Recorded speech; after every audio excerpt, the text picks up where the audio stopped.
RMN Listen Ring Anodan Basket Edition Direta sa Barangay Arcastillo, Agdao ning atong syudad, particular sa Del Pilar Street ning atong syudad sa Davao, kay kining balaya kulor puwa. Naglanog-lanog ang radyo mga kasama. Atong ilaylahon ang tagbalay, ang atong sukintig paminaw. O syempre, ato pong dalitan mga kasama sa ato ang dalang nga panudan karong adlaw mga kasama. Kumusta nay? Okay lang. Ang say pangalan? Iluminada Lotsabe. Pamatud-an na to nay. Nga diehard listener gid mo sa DXDC pinaagi sa kuang pangutana. Kinsa nga anchorman ang ato ang mabati sa programa nga mano-mano sa straight to the point gikan alas 6 hangtod alas 8 sa buntag.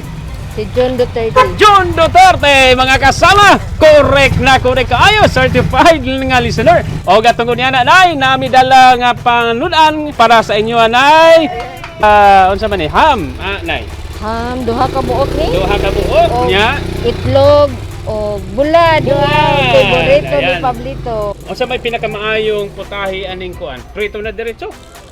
Dito na diretso. Kaya nana may matika, May no? mantika na pay bulad. Salamat kaayo sa DXDC. So mga kasama, lain na sab nga sukitig paminaw ato ang napalipay.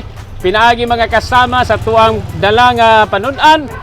Karong udtuha mga kasama. Kauban na to si Radyoman ay Miginita, Radyoman Joel Viray, Tatak, RMN. RMN Listen Ring Anodan Basket Edition